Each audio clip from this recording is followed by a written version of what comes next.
নমস্কার, আপনারা দেখছেন নিউজ মুখ্য বার্তা। সকলের সাথে সকলকে নিয়ে নিউজ মুখ্য বার্তা দেখতে চ্যানেলটি সাবস্ক্রাইব করুন। ষোড়শ শতাব্দীতে শ্রীচৈতন্য মহাপ্রভুর হাত ধরে বাংলায় ভক্তি বেদান্ত আন্দোলন এক নবদিগন্ত উন্মোচিত হয়। পরবর্তীকালে তার পার্শ্বদরা বাংলা, উড়িষ্যা সহ ভারতের বিভিন্ন স্থানে প্রচার ও বিস্তার করেন। ঊনবিংশ শতাব্দীর পর কেদারনাথ দত্ত, ভক্তি বিনোদ ঠাকুর, ভক্তি সিদ্ধান্ত সরস্বতী প্রভুপাদ ও এসি ভক্তি বেদান্ত স্বামী প্রভুপাদ তার দেশের সঙ্গে সঙ্গে বিদেশের মাটিতেও ছড়িয়ে দেন। আজ সারা বিশ্বের মানুষ মহাপ্রভুর ভাবধারায় অনুপ্রাণিত হচ্ছে। এই গৌড়ীয় ভাবধারা ও বিস্তারের ইতিহাস এশিয়াটিক সোসাইটি ও ভক্তি বেদান্ত রিসার্চ সেন্টারের যৌথ উদ্যোগে প্রদর্শনীর মাধ্যমে তুলে ধরা হলো কলকাতার এশিয়াটিক সোসাইটি হেরিটেজ ভবনে। এই প্রদর্শনী চলবে 17 ফেব্রুয়ারি থেকে 21 ফেব্রুয়ারি পর্যন্ত। প্রতিদিন দুপুর 2টো থেকে সন্ধ্যা 7টা পর্যন্ত প্রদর্শনী খোলা থাকবে সকলের জন্য।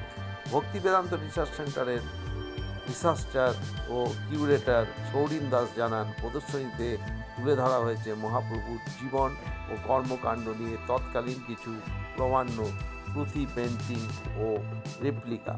মহাপ্রভুর হাতের লেখা পুঁথি, যেটা গৌরাঙ্গ টোল মন্দির নবদ্বীপে রয়েছে, এছাড়াও এশিয়াটিক সোসাইটিতে থাকা বিভিন্ন পুঁথি ও দীপেন বোসের 1960 দশকের আঁকা মহাপ্রভুকে নিয়ে আঁকা নানান ছবিগুলো প্রদর্শনীতে স্থান পেয়েছে। এছাড়াও মহাপ্রভুর জীবন ও কর্মকাণ্ড নিয়ে প্রতিদিন নানা আলোচনার আয়োজন করা হয়েছে। ব্যুরো রিপোর্ট, নিউজ মুখ্য বার্তা।